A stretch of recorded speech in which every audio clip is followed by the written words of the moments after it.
The Journey to the West. 13. In the den of tigers, the gold star brings deliverance. At Double Fork Ridge, Bokin detains the monk. The rich Tang ruler issued a decree, deputing Xuanzang to seek the source of Chan. He bent his mind to find the dragon den, with firm resolve to climb the vulture peak. Through how many states did he roam beyond his own?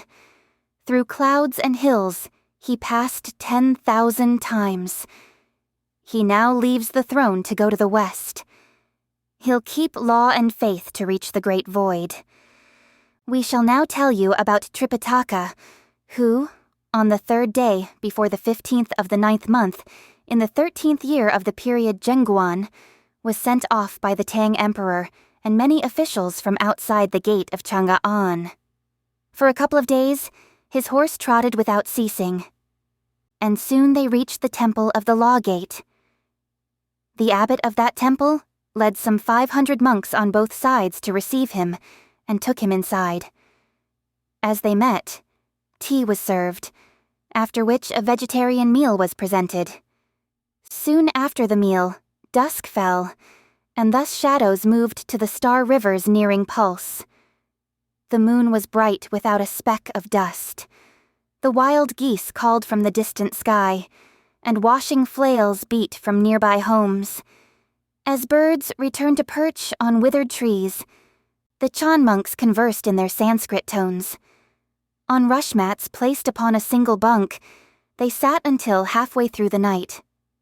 Beneath the lamps, the various monks discussed Buddhist doctrines and the purpose of seeking scriptures in the Western Heaven. Some pointed out that the waters were wide and the mountains very high. Others mentioned that the roads were crowded with tigers and leopards.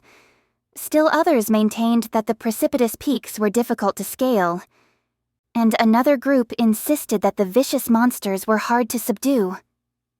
Tripitaka, however, kept his mouth shut tightly, but he pointed with his finger to his own heart and nodded his head several times. Not perceiving what he meant, the various monks folded their hands and asked, "Why did the master of the law point to his heart and nod his head?" "When the mind is active," Tripitaka replied, "all kinds of Mara come into existence. When the mind is extinguished, all kinds of Mara will be extinguished. This disciple has already made an important vow before Buddha in the Temple of Transformation, and he has no alternative but to fulfill it with his whole heart. If I go, I shall not turn aside until I have reached the Western Heaven, seen Buddha, and acquired the scriptures, so that the wheel of the law will be turned to us, and the kingdom of our Lord will be secured forever." When the various monks heard this statement, everyone congratulated and commended him, saying, "A loyal and valiant master." They praised him unceasingly as they escorted him to bed. Soon the bamboos struck down the setting moon, and the cocks crowed to gather the clouds of dawn. The various monks arose and prepared some tea and the morning meal. Xuanzang put on his cassock and went to worship Buddha in the main hall. "Your disciple, Chen Xuanzang," he said, "is on his way to seek scriptures in the Western Heaven. But my fleshly eyes are dim and unperceptive, and do not recognize the true form of the living Buddha. Now I wish to make a vow, that throughout this journey I shall burn incense whenever I come upon a temple. I shall worship Buddha whenever I meet a Buddha, and I shall sweep a pagoda whenever I reach a pagoda. May our Buddha be merciful, and soon reveal to me his diamond body, 16 feet tall. May he grant me the true scriptures, so that they may be preserved in the land of the East." He finished his prayer and went back to the hall for the vegetarian meal, after which his 2 attendants made ready the saddle and urged him to begin his journey. Going out of the temple's gate, Tripitaka took leave of the monks, who grieved to see him go. They accompanied him for 10 miles before turning back, tears in their eyes, as Tripitaka proceeded directly toward the west. It was the time of late autumn. You see trees growing bare in hamlets as rush petals break. From every maple column, the red leaves fall. Trekkers through paths of mist and rain are few. The fair chrysanthemums, the sharp mountain rocks, cold streams and cracked lilies all make one sad. Snow falls from a frosty sky on rushes and reeds. One duck at dusk descends in the distant void. Clouds o'er the wilds move through the gathering gloom. The swallows depart. The wild geese appear. Their cries, though loud, are halting and forlorn. After traveling for several days, master and disciples arrived at the city of Gongzhou. They were met at once by the various municipal officials of that city, where they spent the night. The next morning they set off again, taking food and drink along the way, resting by night and journeying by day. In 2 or 3 days, they arrived at the district of Hizhu, which formed the border of the Great Tang Empire. When the garrison commander of the border, as well as the local monks and priests, heard that the master of the law, a bond brother of the emperor, was on his way to the western heaven to see Buddha by royal commission, they received the travelers with due reverence. Some chief priests then invited them to spend the night at Fuyuan Temple, where every resident cleric came to pay respect to the pilgrims. Dinner was served, after which the 2 attendants were told to feed the horses well, for the master wanted to leave before dawn. At the first crowing of the cock, he called for his attendants and aroused the monks of that temple. They hastened to prepare tea and breakfast, after which the pilgrims departed from the border. Because he was somewhat impatient to get going, the master arose a trifle too early. The fact is that this was late autumn, when cocks crow rather early, at about the time of the 4th watch. Facing the clear frost and the bright moon, the 3 of them, the horse made up the 4th member of the team, journeyed for some 20 or 30 miles, when they came upon a mountain range. It soon became exceedingly difficult for them to find their way. As they had to poke around in the grass to look for a path, they began to worry that they might be heading in the wrong direction. In that very anxious moment, they suddenly tripped. All 3 of them, as well as the horse, tumbled into a deep pit. Tripitaka was terrified. His companions all shook with fear. They were still trembling when they heard voices shouting, "Seize them! Seize them!" A violent wind swept by, and a mob of 50 or 60 ogres appeared, who seized Tripitaka with his companions and hauled them out of the pit. Quivering and shivering, the master of the law stole a glance around and saw a ferocious monster king seated up on high. Truly, he had a figure most awesomely bold, a face most distinctly fierce. Light flashed from his lightning-like eyes. All quaked at his thunderous voice. His saw-like teeth jutted outward, like fangs they emerged from his jaws. Brocade wrapped his body around, and coiling stripes covered his spine. They saw flesh through sparse, steely whiskers. Keen-edged were his claws like sharp swords. Even Huang Gong of East Sea would fear this white-browed king of Mount South. Tripitaka was so frightened that his spirit left him, while the bones of his followers grew weak and their tendons turned numb. The Monster King shouted for them to be bound, and the various ogres tied up all 3 of them with ropes. They were being prepared to be eaten when a clamor was heard outside the camp. Someone came in to report, "The Bear Mountain Lord and the Steer Hermit have arrived." Hearing this, Tripitaka looked up. The first one to come in was a swarthy fellow. How did he look, you ask? He seemed valiant and courageous, with body both tough and brawny. His great strength could ford the waters. He prowled the woods, flaunting his power. Ever a good omen in dreams, he showed now his forceful features.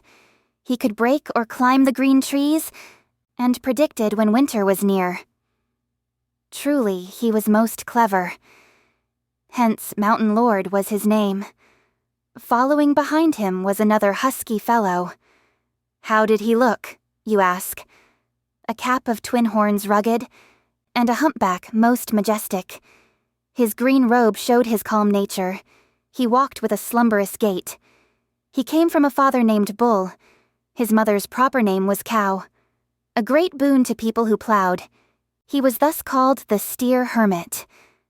The two of them swaggered in, and the Monster King hurried out to receive them.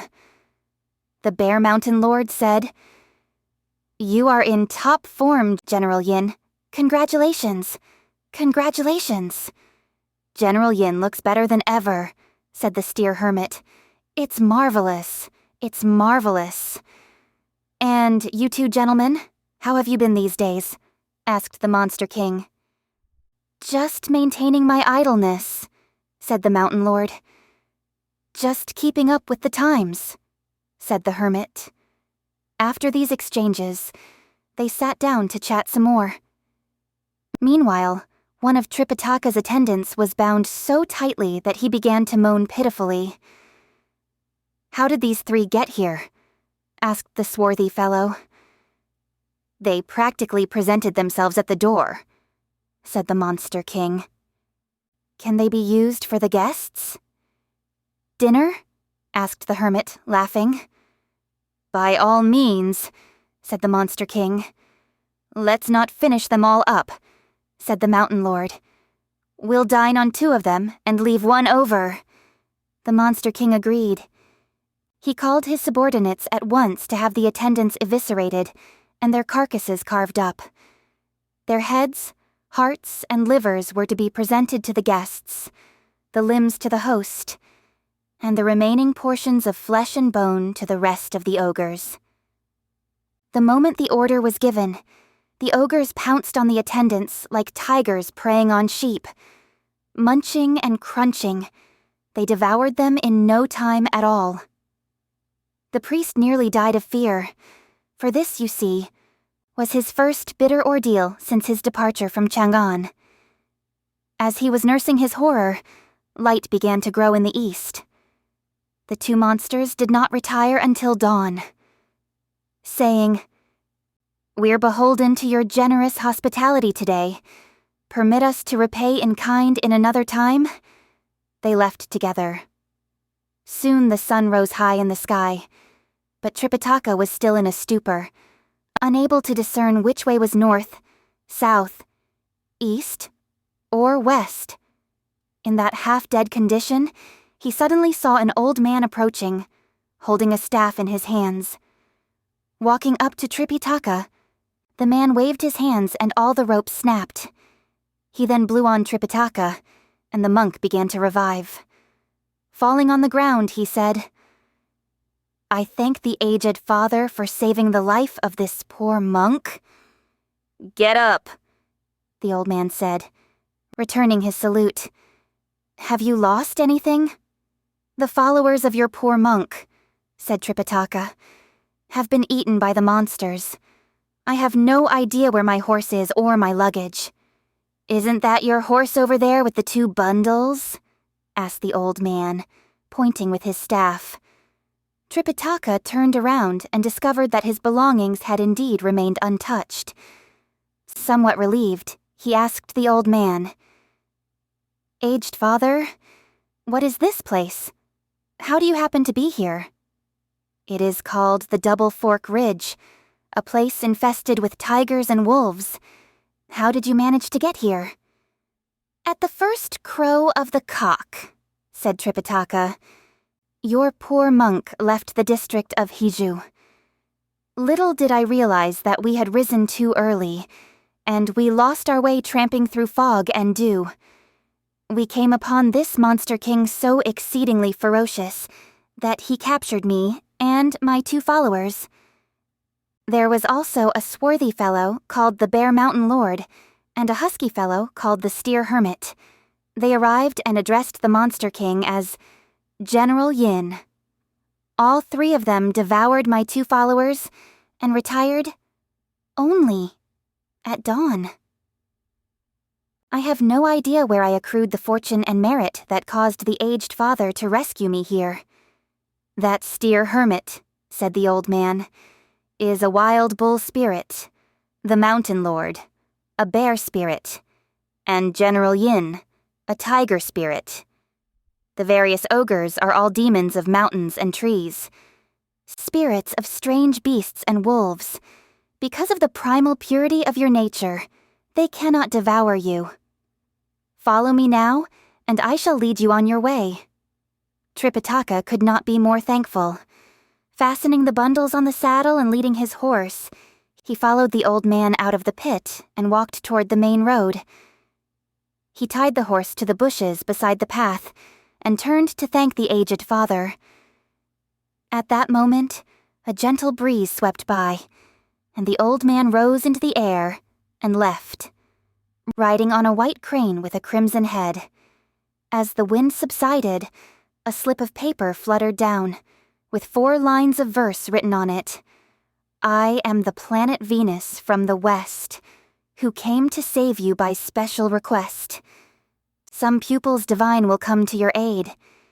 Blame not the scriptures for hardships ahead. When Tripitaka read this, he bowed toward the sky, saying, I thank the gold star for seeing me through this ordeal. After that, he led his horse off again on his lonely and melancholy journey. On this ridge, truly you have cold and soughing, the wind of the rainforest, purling and gurgling, the water of the brooklets, fragrant and musky, wildflowers in bloom, in clutters and clumps, rough rocks piled high, chattering and clattering, the apes and the deer, in rank and file, the musk and the fallow deer. Chirping and cooing, birds frequently call. Silent and still, not one man is in sight. That master shivers and quivers to his anxious mind. This dear horse, scared and nervous, can barely raise his legs. Ready to abandon his body and sacrifice his life? Tripitaka started up that rugged mountain. He journeyed for half a day, but not a single human being or dwelling was in sight. He was gnawed by hunger and disheartened by the rough road. In that desperate moment, he saw 2 fierce tigers growling in front of him and several huge snakes circling behind him. Vicious creatures appeared on his left and strange beasts on his right. As he was all by himself, Tripitaka had little alternative but to submit himself to the will of heaven. As if to complete his helplessness, his horse's back was sagging and its legs were buckling. It went to its knees and soon lay, prostrate, on the ground. He could budge it neither by beating nor by tugging. With hardly an inch of space to stand on, our master of the law was in the depths of despair, thinking that certain death would be his fate. We can tell you, however, that though he was in danger, help was on its way. For just as he thought he was about to expire, the vicious creatures began to scatter, and the monstrous beasts fled. The fierce tigers vanished, and the huge snakes distis.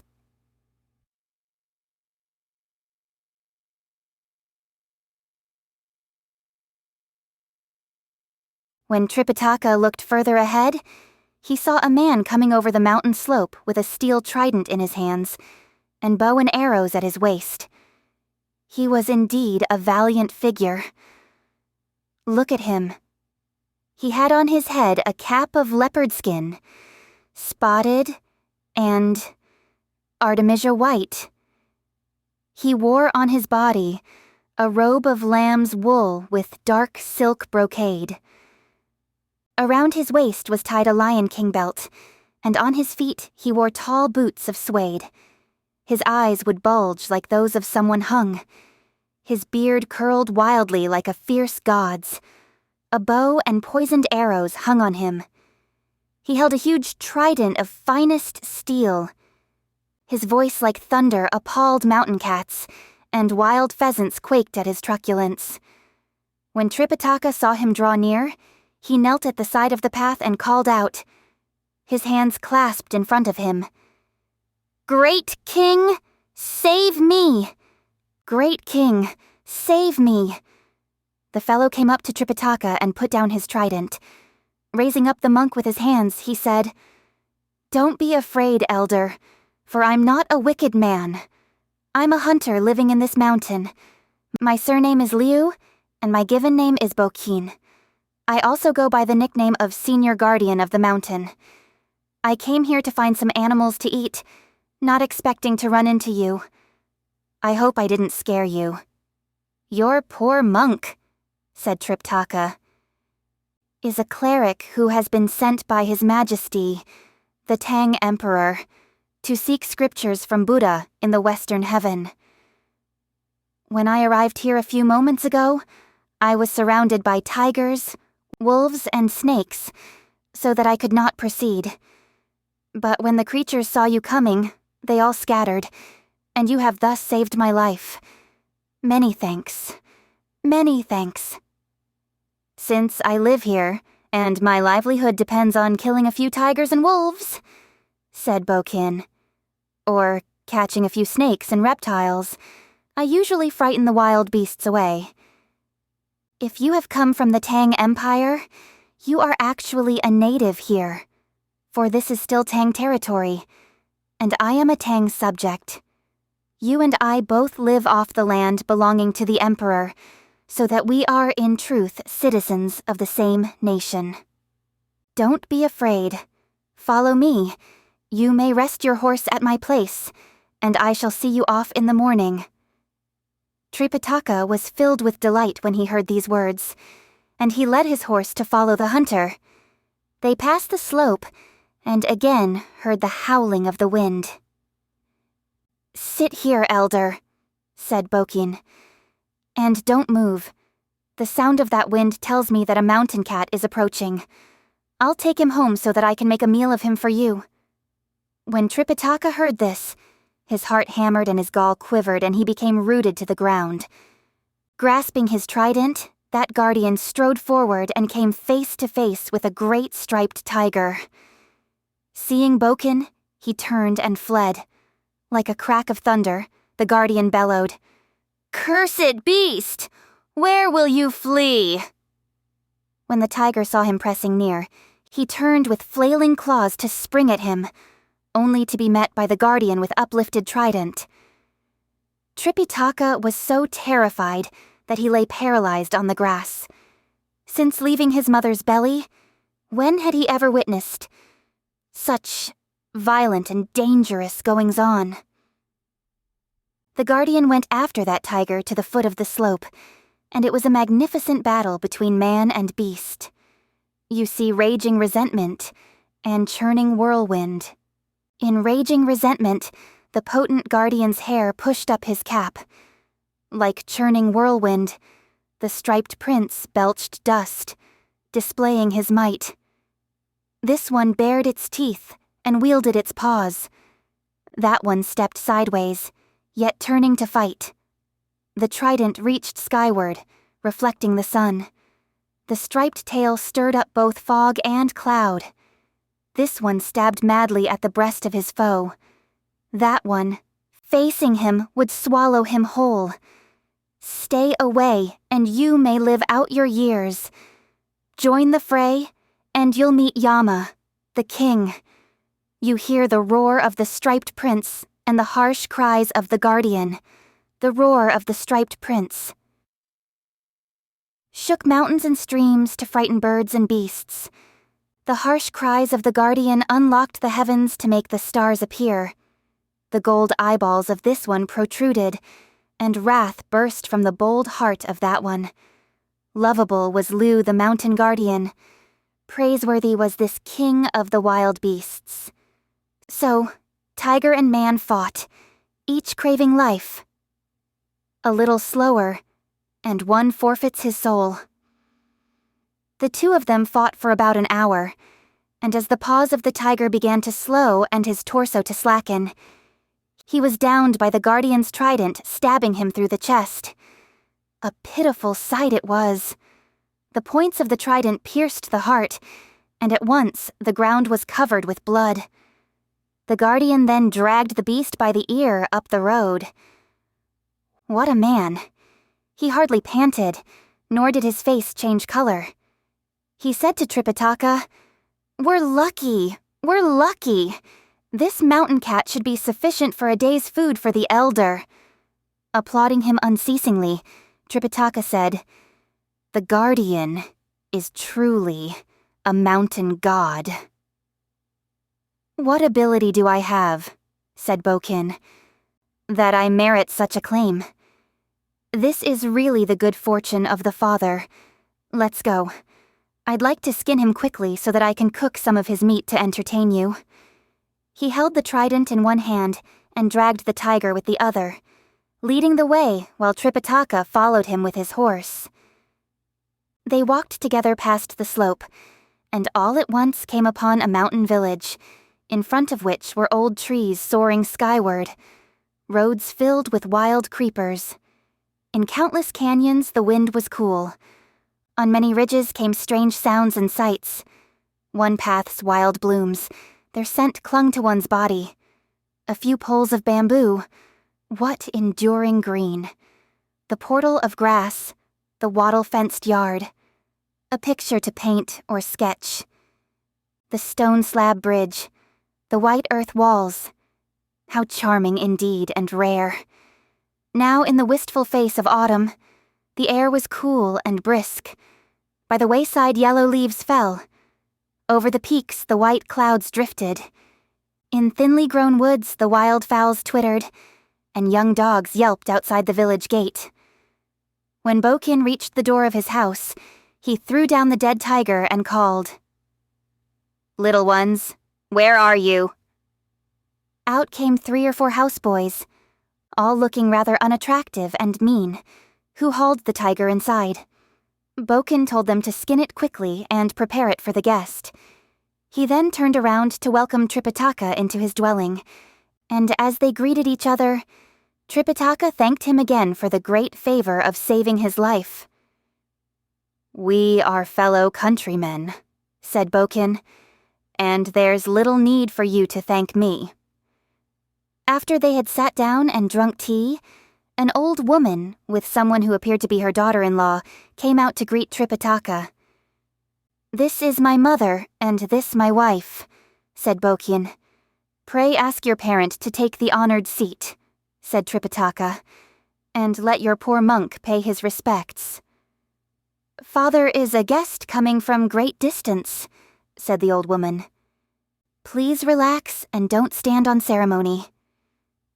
"Mother," said Bokin. "He has been sent by the Tang Emperor to seek scriptures from Buddha in the Western Heaven.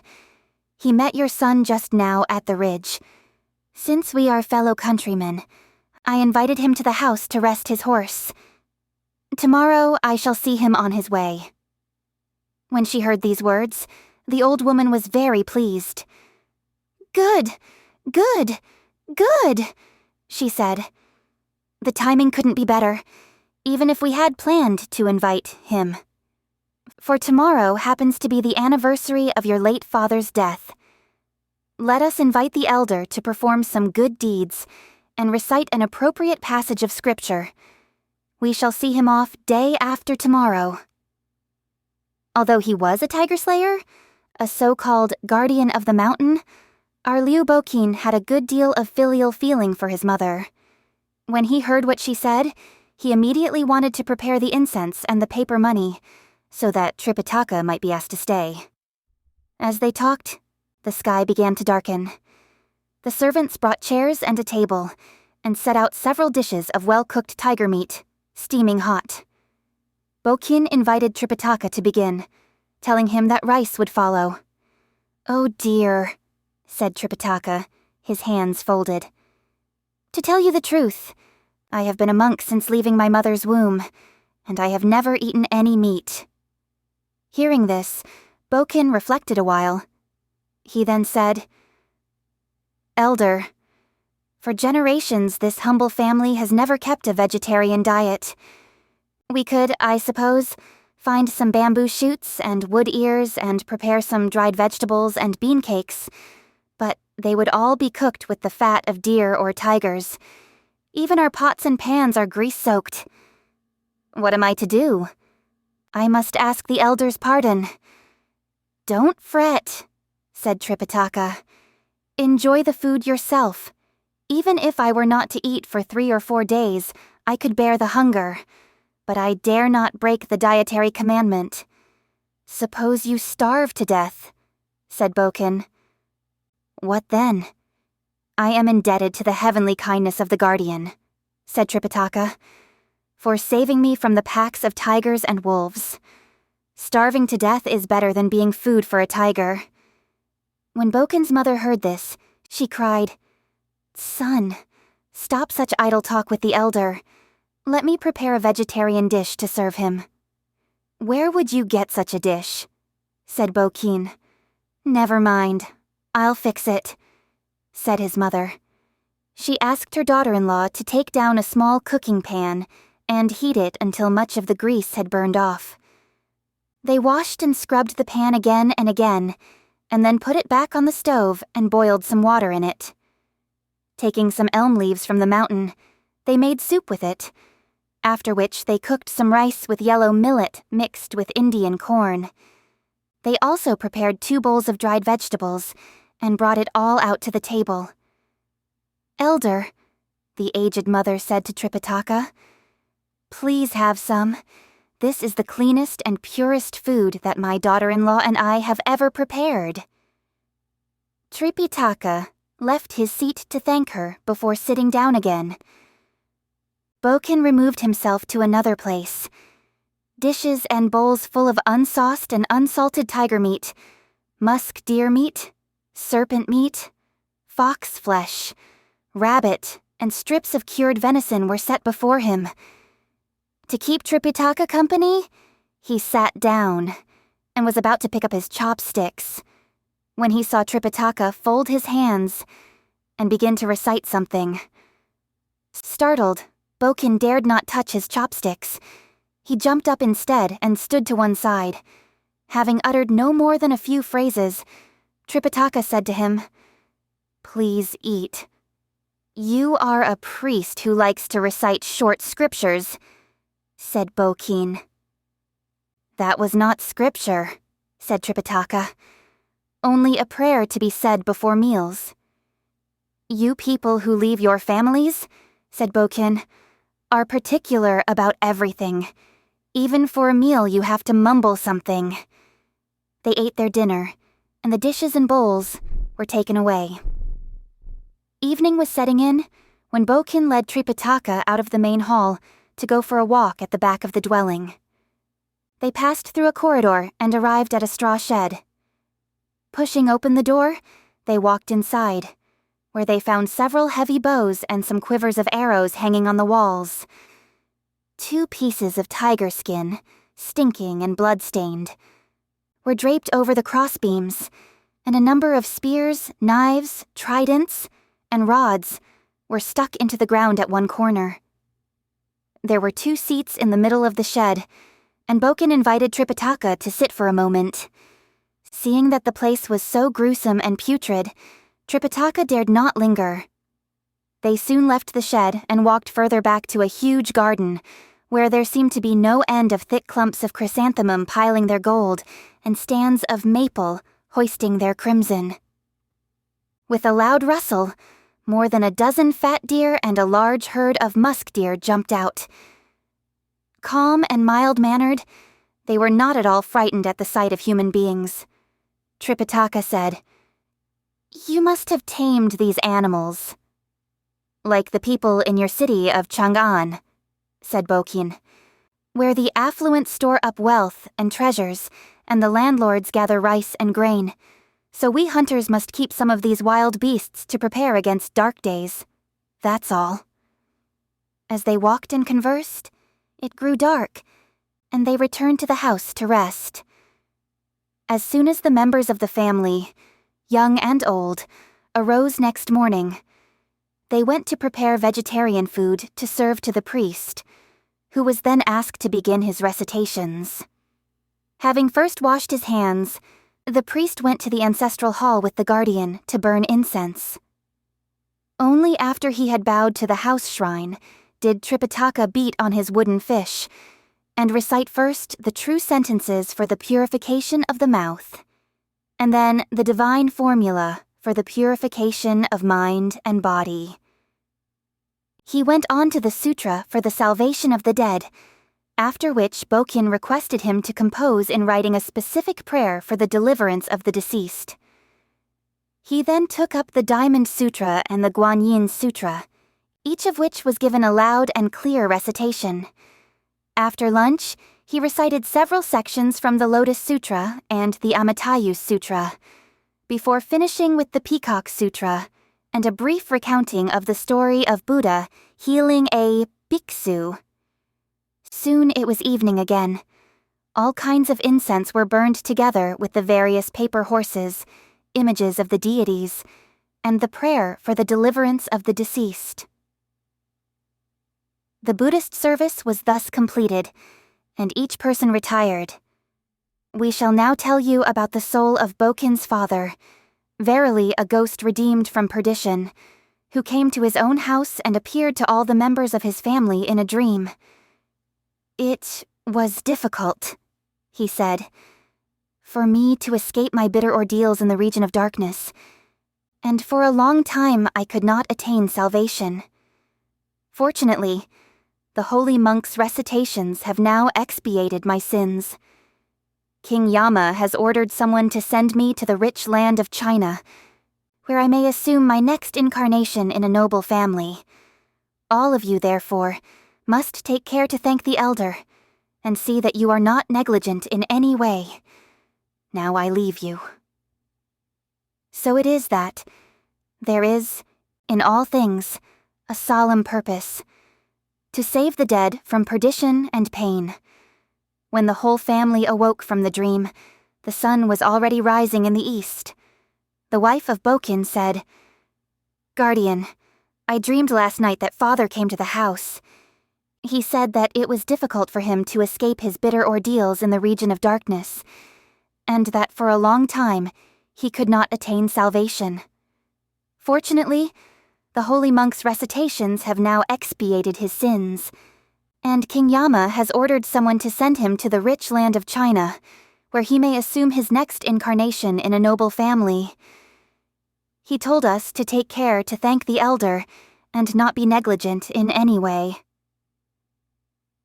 After he had finished speaking, he drifted away, despite my plea for him to stay.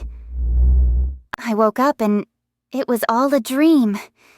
"I had a dream also," said Bokin. "One exactly like yours. Let's get up and talk to Mother about this." The two of them were about to do so when they heard the old mother calling, "Bokin, come here. I want to talk to you." They went in and found the mother sitting up in bed. "Son," she said, "I had a happy dream last night. I dreamed that your father came to the house saying that, thanks to the redemptive work of the elder, his sins had been expiated. He is on his way to the rich land of China, where he will assume his next incarnation in a noble family." Husband and wife laughed uproariously. Bokin said, "Your daughter-in-law and I both had this dream, and we were just coming to tell you." Little did we expect that Mother's call also had to do with this dream. They therefore called on every member of the family to express their gratitude and prepare the monk's horse for travel. They came bowing before the priest and said, "We thank the elder for providing life and deliverance for our deceased father, for which we can never repay you sufficiently." "What has this poor monk accomplished?" said Tripitaka. "That merits such gratitude." Bokin gave a thorough account of the dream that the three of them had, and Tripitaka was also very pleased.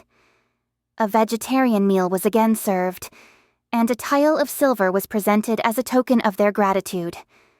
Tripitaka refused to accept so much as a penny, though the whole family begged him earnestly.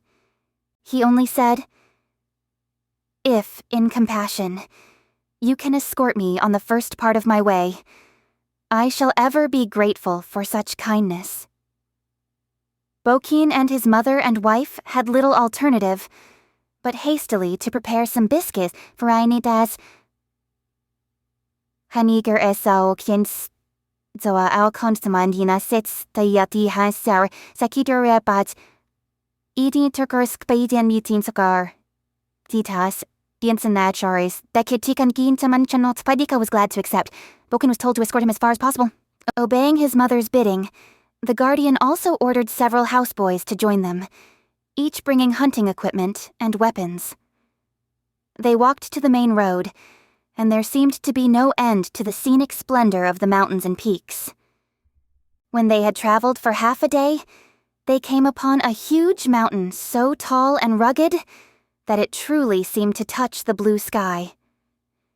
In a little while, the whole company reached the foot of the mountain, and the guardian began to ascend it, as if he were walking on level ground.